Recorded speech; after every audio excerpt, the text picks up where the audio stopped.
ہمیں اگر عطا فرمائی ہے تو وہ قرآن عظیم ہے، یہ سب سے بڑی نعمت ہے۔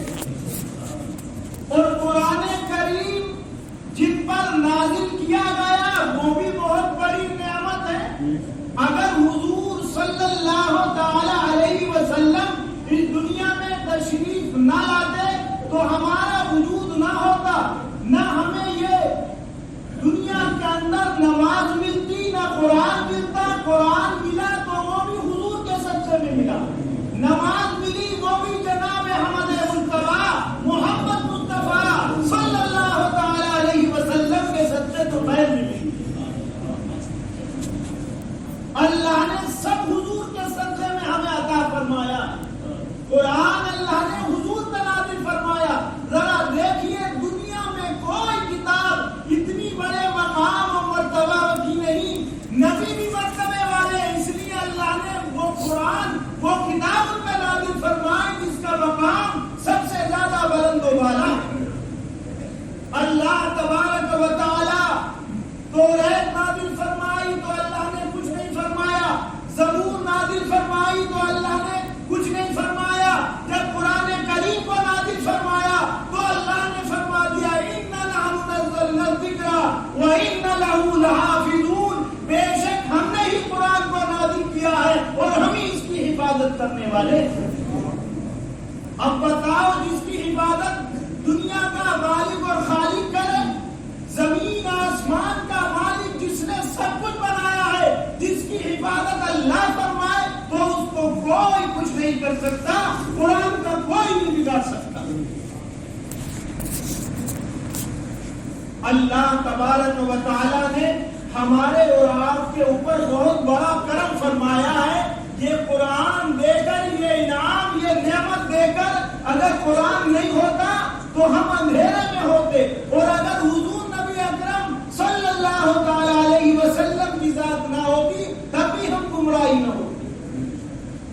اور بھائی کیسی بابرکت کتاب کہ جس کا پڑھنا بغیر وضو کے صحیح نہیں، بغیر وضو کے قرآن کو نہیں پڑھ سکتے، جس کا اتنا بڑا ادب و احترام، جس کے بارے میں اللہ نے یہ فرما دیا کہ اس کے اندر کوئی شک نہیں ہے، جو اللہ نے قرآن میں فرما دیا وہ بالکل برحق اور سچا، کہ جس کے پڑھنے میں ایک حرف اگر آپ نے پڑھا تو 10 نیکیاں عطا فرماتا، وہ فرمایا 10 گناہوں کو کم کر دیا جاتا، اور اگر جو سمجھ کر پڑھتا ہے اللہ تبارک و تعالیٰ اس کو 20 نیکیاں عطا فرماتا۔ قرآن کریم ایسی کتاب ہے کہ اس سے اگر جو پڑھنے والا ہوتا ہے، جو دل سے پڑھتا ہے، جو محبت سے پڑھتا ہے، عقیدت سے پڑھتا ہے، یہ ایک طرح سے اللہ کی باتیں کرنے کا ذریعہ۔ قرآن کیا ہے؟ کوئی میری آپ کی کسی انبیاء کی کوئی عبارت تھوڑی ہے، وہ تو اللہ کی باتیں ہیں۔ اللہ نے جو حضرت جبرائیل علیہ السلام کے ذریعے جو اللہ کے اوپر، اللہ کے رسول کے اوپر جو قرآن کو نازل فرمایا وہ اللہ کی باتیں ہیں۔ گویا کہ قرآن پڑھنا ایسا ہے جیسے کہ آپ اللہ سے باتیں کر رہے ہیں۔ ایک واقعہ میں نے پڑھا تھا کہ ایک زمانے میں ایک شخص تھا، قرآن کو پڑھا ہوا نہیں تھا، کوئی حافظ بھی نہیں تھا، کوئی عالم بھی نہیں تھا، مگر اس کو قرآن سے اتنی محبت تھی، اتنی عقیدت تھی کہ بغیر ناغہ صبح کو فجر کی نماز کے بعد قرآن کو کھولتا اور انگلی رکھتا اور یہ پڑھتا، یہ کہتا جاتا ہے مولا تیرا ایک ایک حرف سچا، جو تو نے اس میں فرمایا وہ بالکل سچا اور برحق۔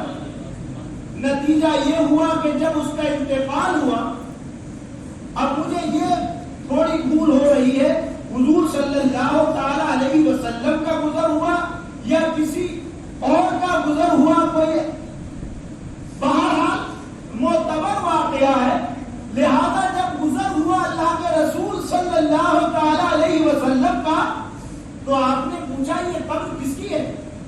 کوئی عالم ہے، کوئی حافظ ہے؟ لوگوں نے کہا حضرت یہ تو اللہ کے رسول نے فرمایا یہ تو عالم بھی نہیں ہے، یہ تو حافظ بھی نہیں، حافظ تو چھوڑیے، یہ تو قرآن کی اللہ کے رسول نے فرمایا پھر دنیا میں اس نے کیا کیا ہے کہ جو اس کی قبر میں سے خوشبو آ رہی ہے، اس کی قبر میں سے نور آ رہا ہے، ایک خوشبو آ رہی ہے. لوگوں نے بتایا کہ یہ روزانہ فجر کی نماز کے بعد قرآن پر نہیں رکھتا اور یہ کہتا جاتا کہ اللہ تیرا ایک حق سچا ہے، تو نے جو فرمایا ہے وہ بالکل صحیح ہے. اللہ کے رسول نے فرمایا کہ قرآن سے اس کی ایسی محبت، ایسی عقیدت، اللہ نے اس کی وجہ سے اس کی قبر کے اوپر نور پیدا فرما دیا اور اللہ نے اس کی قبر کے اندر نور ہی نور پیدا فرما دیا، اس سے آج خوشبو نکل رہی. تو قرآن عظیم تو بہت بڑی بات ہے. حافظ قرآن کا تو بہت بڑا مرتبہ ہے، عالم کا تو مرتبہ بہت بڑا ہے. اگر کوئی قرآن سے محبت رکھتا ہے، قرآن کو پڑھتا ہے، اگر سچے دل سے پڑھتا ہے، خدا کی رضا کے لیے پڑھتا ہے.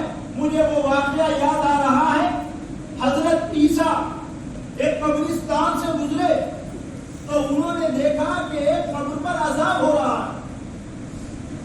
کچھ گھنٹے کے بعد واپس آئے تو دیکھا کہ قبر کے اوپر عذاب دور ہو گیا.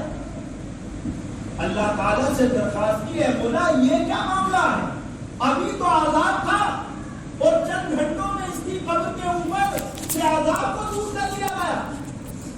اللہ کی طرف سے اتحادی آواز آئی، اے عیسیٰ سنو، یہ جو شخص ہے اس کا دنیا میں انتقال ہوا تو اس کی بیوی حاملہ تھی اور اس کے انتقال کے بعد اس کا ایک لڑکا پیدا ہوا.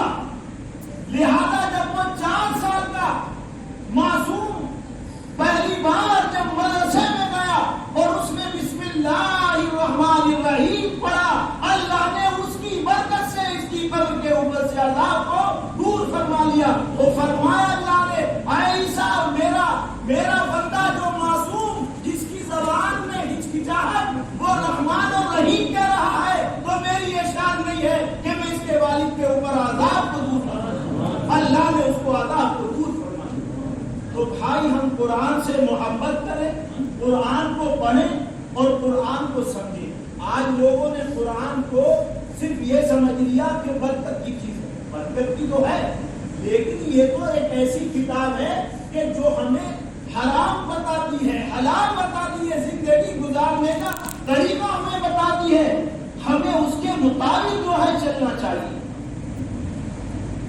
یہ نہیں ہونا چاہیے کہ ہم نے قرآن کو چھوڑ دیا، ہم قرآن کو پڑھ رہے ہیں لیکن وقتی طور سے پڑھ رہے ہیں، بلکہ اس پر عمل کرنا چاہیے. قرآن کو پڑھنا، اس کو سمجھنا، اس پر عمل کرنا اللہ تبارک و تعالیٰ بہت بڑا کرم فرماتا. آج ہم قرآن کریم کی تلاوت سے دور ہیں. پہلے کا ماحول تھا کہ قرآن کریم لوگ پڑھتے تھے، گھروں سے آواز آتی تھی، اللہ کی رحمتیں نازل ہوتی تھی. ایک بزرگ ہیں وہ یہ فرماتے ہیں کہ گھر کے اندر قرآن کریم کی تلاوت کی جائے اور اگر روزانہ نہیں ہو سکتی تو کم سے کم 40 دن میں ایک بار قرآن کریم کی تلاوت کی جائے، کیونکہ اللہ تبارک و تعالیٰ اس گھر کے اندر رحمت فرمائے گا.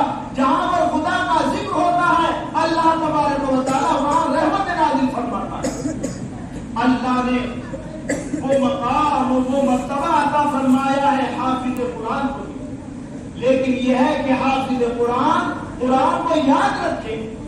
اللہ نے قرآن کریم کے اندر وہ آیت کریمہ نازل فرمائی ہے کہ جس نے قرآن کو پڑھا اور وہ بھول گیا اپنی سستی کاہلی کی وجہ سے، اللہ تبارک و تعالیٰ اس کو قیامت کے دن نامی نہ اٹھائے.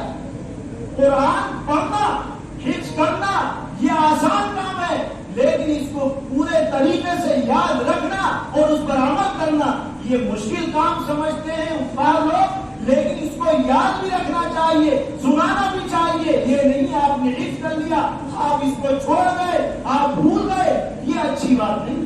اللہ نے کیا مقام و مرتبہ رکھا ہے. حدیث پاک میں آتا ہے حافظ قرآن سے اللہ تبارک و تعالیٰ یہ فرمائے گا، اے حافظ قرآن پڑھتا جا اور جنت کی سیڑھی طے کرتا جا. اور اس کے والد، آپ سنتے ہی رہتے ہیں کہ والد کو نور کا تاج بنایا جائے گا، اللہ ان کے والدین کو کیا مقام اور مرتبہ عطا فرمائے گا۔ لیکن آج اس کے ساتھ ساتھ یہ ہے ہماری بھی ذمہ داری ہے کہ ہم قرآن کریم کو پڑھیں بھی، سمجھیں بھی اور اپنے بچوں کو قرآن کی تعلیم دلائیں۔ اس وقت کے دور میں بہت نہایت ضروری ہے، آج کل لوگوں کا ذہن جو ہے وہ دنیاوی تعلیم کی طرف زیادہ ہے۔ ہم اپنے بچوں کو اگر قرآن نہیں پڑھائیں گے، اصل کامیابی یہی کامیابی ہے۔ آپ اپنے بچے کو ڈاکٹر بنا دو، انجینئر بنا دو، لیکن اس سے دنیا میں تو فائدے پہنچ سکتے ہیں، لیکن اس سے آخرت میں کوئی فائدہ نہیں پہنچے گا۔ اگر فائدہ پہنچے گا تو قرآن کریم سے پہنچے گا، حدیث پاک سے پہنچے گا۔ اگر آپ کے بچے قرآن کریم پڑھے ہوئے ہیں اور اگر وہ اس کے بعد آپ کے لیے دعا کرتے ہیں، قبرستان جاتے ہیں، کوئی سورت بھی پڑھ دیتے ہیں، اللہ تبارک و تعالیٰ اس سورت کی برکت سے عذاب کو دور فرما لیا کرے گا۔ جیسا کہ حدیث پاک میں آیا ہے کہ اگر کوئی شخص جمعے کے دن اپنی والدین کی قبر کے اوپر سورت یاسین شریف پڑھتا ہے تو اللہ تبارک و تعالیٰ اس کی قبر سے عذاب کو دور فرما لیا کرتا، اللہ تعالیٰ عذاب کو دور فرما لیا کرتا۔ تو لہذا ہمیں چاہیے کہ ہم اپنے بچوں کو قرآن کریم کی تلاوت دلائیں، قرآن کریم پڑھائیں، یہی اصل کامیابی ہے۔ ہمارے بچے قرآن سے دور ہوں گے تو وہ کیسے پہچانیں گے، کیا سمجھیں گے؟ قرآن نہیں پڑھے ہوئے ہوں گے، دین کی تعلیم کو کیا سمجھیں گے؟ اور اس کے ساتھ ساتھ اپنے بچوں کو اتنی دینی تعلیم دلائیں کہ جس سے وہ ضروری مسائل کو بھی جان سکیں، وہ بھی سمجھ سکیں۔ اللہ تبارک و تعالیٰ ہمارے اوپر کرم فرمائے گا اور رحم فرمائے گا۔ اللہ تعالیٰ سے دعا ہے کہ وہ ہم سب کو